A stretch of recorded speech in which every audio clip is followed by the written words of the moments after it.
setelah melakukan brainstorming dengan tim, disetujui bahwa repository shortcode itu menggunakan GitLab.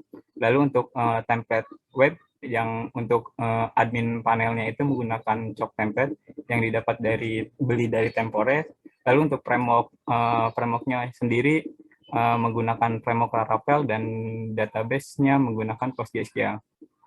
Nah, untuk yang MVP produk yang akan dibuat seperti yang sebelumnya itu ada, saya di sini dituliskan now next letternya. Nah, untuk now sendiri berdasarkan dari saran Mas David yang kemarin, saya kepikiran bahwa untuk liris pertama itu sebisa mungkin produk ini bisa digunakan. Nah, makanya saya mengubah rilis pertama. Jadi untuk yang now sendiri di sini ada login. Di sini ada kelola login dengan user story-nya tuh kelola login beserta role-nya. Di mana di sini start, lalu di sini membuat tampilan kelola user itu CRUD, berarti bisa create, read, update, delete beserta role access-nya. Nah, itu dianggap selesai jika semuanya itu sudah dilakukan. Lalu ada di sini ada sebagai admin mitra, di sini epic-nya admin mitra generate QR code dengan user story-nya, yaitu sebagai admin mitra saya dapat membuat invoice dengan QR code sehingga alamat pembeli dapat tergenerate ke dalam QR code. Dengan urutannya itu yang pertama di sini dijelaskan juga untuk ke development team bahwa program yang dibuat sudah berbasis API service, karena untuk next-nya nanti akan terintegrasi langsung di aplikasi mitra sebagai add-ons. Lalu di sini ada admin mitra dapat mengenerate QR code yang berisi alamat pembeli, lalu QR code hasil generate include ke dalam format invoice dan dapat di-print, lalu sistem menampilkan list hasil data yang diinputkan berupa list tabel. Nah, lalu di sini QR code yang sudah dibuat otomatis tidak bisa diakses berdasarkan untuk MVP pertama, rilis pertama itu karena tidak menjadi add-on di aplikasi mitra. Di sini saya menghitungnya berdasarkan durasi pengiriman paket. Jadi kalau misalnya mitra yang mitra yang akan kita gunakan untuk yang rilis pertama, aplikasi rilis pertama ini, yaitu UMKM yang secara manual pengiriman paketnya tanpa menggunakan marketplace. Jadi biasanya kan si UMKM tersebut kalau misalnya mengirim ada durasi paketnya, saya kepikiran kalau misalnya durasi paket minimal dari pengiriman kurir itu 3 hari, maka setelah 3 hari QR code-nya itu tidak bisa digunakan lagi, tidak bisa di-scan kembali. Lalu kalau misalnya semuanya itu udah berhasil, dianggap selesai. Lalu yang kedua ada admin Sapnesia sebagai kelola admin panelnya. Di sini di MVP pertama yaitu dapat mengelola admin mitra. Nah, dengan user story sebagai admin Sapnesia, saya dapat menambahkan admin mitra sehingga mitra dapat menggunakan aplikasi Sapnesia. Jadi untuk yang MVP pertama ini mitra langsung kita datang ke mitra untuk menggunakan Sapnesia dan user akunnya didaftarkan secara menggunakan admin gitu. Nanti kita membutuhkan data email dan nanti user akunnya akan dikirimkan kepada emailnya mitra. Lalu di sini dengan role-nya program yang dibuat sudah berbasis API selalu dijelaskan di sini. Lalu admin menambahkan data user mitra untuk akses login. Lalu di sini admin mitra diberi akses CRUD, CRUD dapat create, read, update, delete, generate QR code dan ditampilkan dalam bentuk list tabel. Lalu admin Sapnesia di sini juga dapat mengelola master harga generate QR code. Nah, di sini sebagai admin Sapnesia, saya dapat mengelola master harga generate QR code berdasarkan kategori sehingga admin mitra dapat menyesuaikan paket yang diinginkan. Nah, di sini kenapa dibuatkan master harga generate QR code di sini? Nanti untuk kedepannya itu akan ada kategori mitra, kategori mitranya misal tuh untuk logo QR code-nya ingin menggunakan logo sendiri, logo tokonya, maka akan dikenakan biaya dikenakan biaya tambahan. Tapi kalau menggunakan QR code Sepnesia itu beda lagi paketnya. Nah, dari hasil brainstorming tersebut, di sini saya membuat beberapa epic. Yang pertama itu ada, ini harusnya login. Nah, ini epic login. Di sini dengan user story-nya kalau user bersetor akses. Lalu di sini ada admin Sepnesia, epicnya master harga, kelola master harga, generate QR code. Yang tadi, yang penulisan di atas saya gabung-gabungkan menjadi 4 epic ini. Ada admin mitra, generate QR code, admin Sepnesia, kelola admin mitra. Nah, itu untuk yang rilis pertamanya. Nah, ini karena tadi sudah disiapkan, maka untuk next-nya itu kita akan membuat dokumentasi API sehingga nanti saat integrasi secara add-on di aplikasi mitra itu dokumentasi API-nya sudah lengkap gitu. Jadi memudahkan aplikasi mitra menerapkan produk Sepnesia ke dalam aplikasinya gitu. Lalu di sini membuat proposal kerjasama dengan mitra. Lalu di sini create API service non-active QR code berdasarkan close order customer. Nah, nanti karena nanti Mas sudah terintegrasi dengan aplikasi mitra, maka kita menyediakan API yang bisa menangkap berdasarkan berdasarkan close order dari aplikasi mitra. Lalu untuk yang nantinya kita kerjasama dengan semua mitra marketplace dan jasa pengiriman. Nah, itu untuk brainstorming-nya. Dari brainstorming ini saya masukkan ke dalam project Jira. Di sini untuk backlog-nya yang tadi itu saya masukkan semua. Awalnya tadinya ada di backlog. Nah, ini ada sprint yang sudah berjalan. Yang pertama itu ada penerapan template dengan framework Laravel, dan di sini ada detailnya juga dari yang tadi. Nah, di sini ada description-nya bahwa template yang digunakan menggunakan template stock dan dapat diunduh pada drive yang sudah di-share email tim. Jadi semua tim itu udah mendapatkan akses drive untuk bahan-bahan yang dibutuhkannya. Lalu di sini juga ada footer untuk sprint pertamanya. Di sini karena kita ingin branding juga, jadi pada footer terdapat tulisan Sepnesia.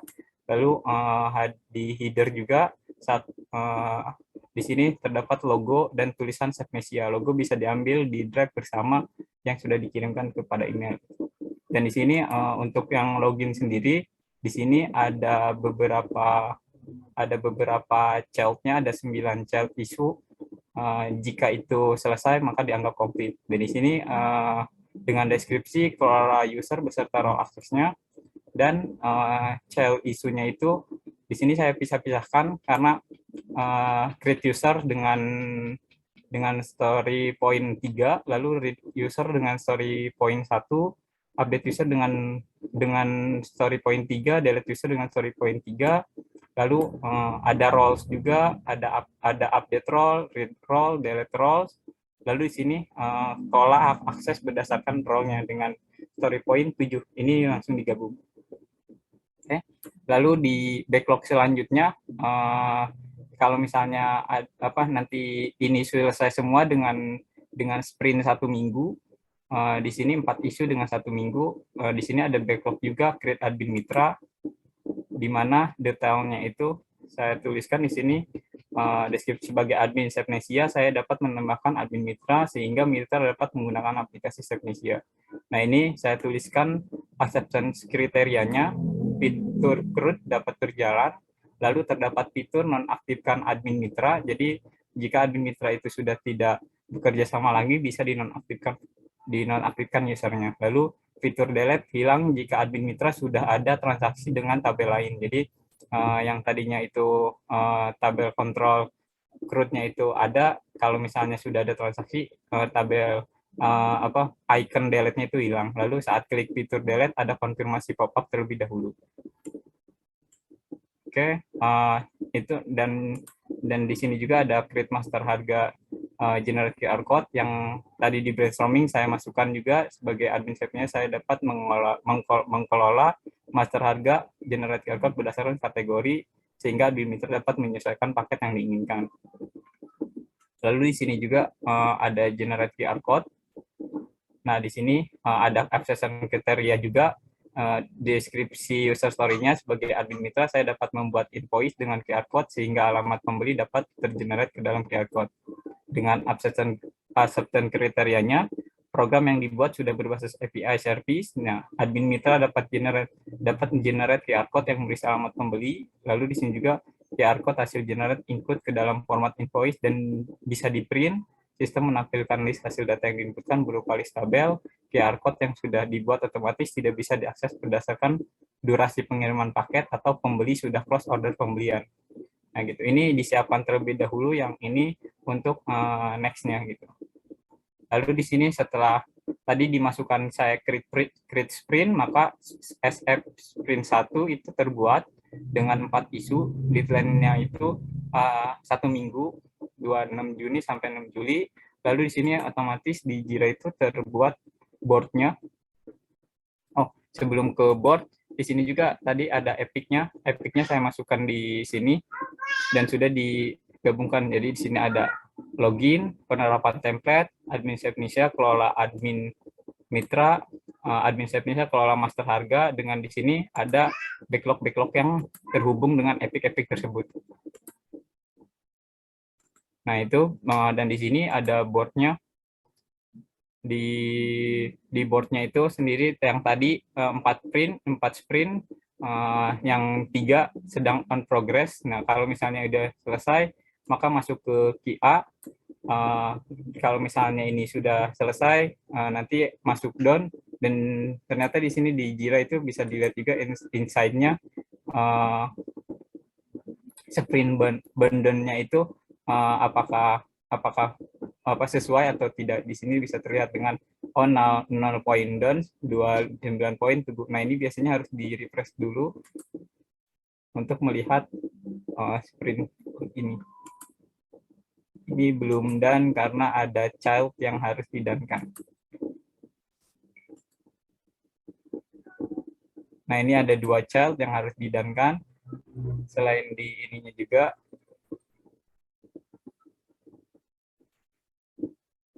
nah ini repository menggunakan GitLab, database menggunakan PostgreSQL. Kalau di sini didankan,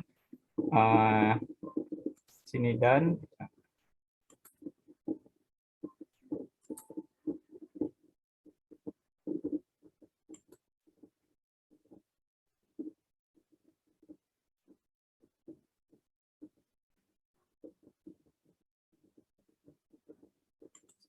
di sini kita dankan juga. Nah, jika sudah dan kita lihat insight-nya kembali, terus kita refresh.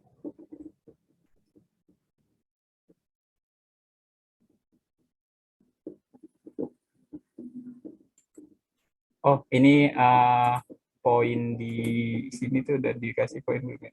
Sepertinya belum dikasih poin untuk yang di penerapan template-nya. Dan itu dan nanti berikutnya sih seperti itu sih, kalau misalnya sudah in progress, masuk ke QA, baru ke dan. Mungkin itu sih presentasi saya untuk Sepnesia, Mas Devi. Oke, thank you. Feedback dari teman-teman silakan. Sama voting juga. Yang mau nanya atau feedback silakan.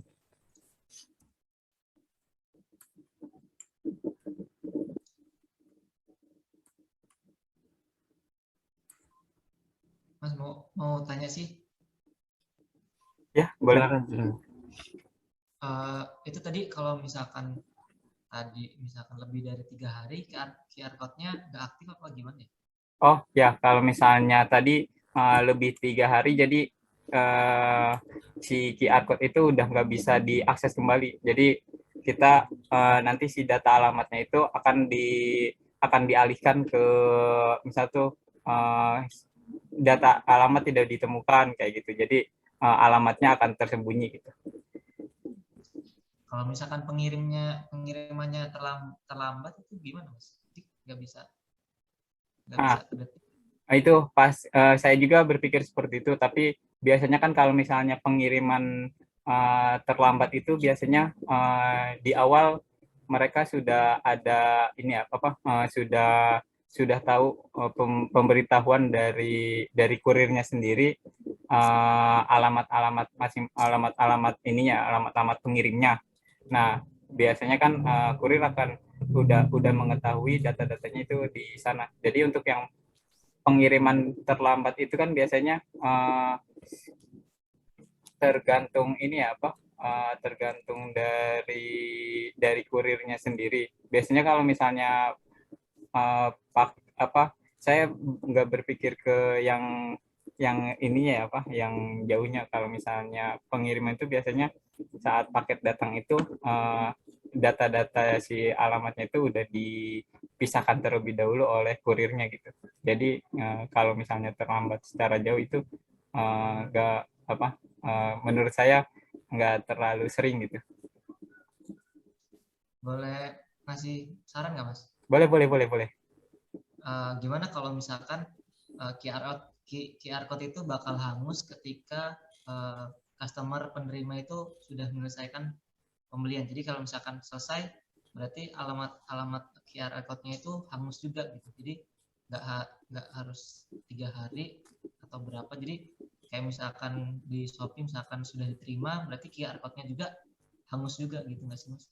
Itu sih Iya. maksudnya. Oke, sip. Ya, terima kasih sarannya. Untuk yang itu sih sebenarnya kita untuk fitur next-nya ya. Kemarin kan pas dapat saran dari Mas David, sebisa mungkin di Now itu produknya bisa berjalan. Nah, makanya untuk yang Now itu kita coba dulu QR code tidak berfungsi itu berdasarkan pengiriman paketnya. Nah, ini kalau misalnya sudah integrasi dengan marketplace, nantinya ini QR code tidak berfungsi saat pembeli sudah close order pembelian gitu. Nah, itu sih emang lebih aman untuk fitur next-nya gitu. Terima kasih tadi Mas, siapa tuh sarannya. Hadir, Mas. Siap.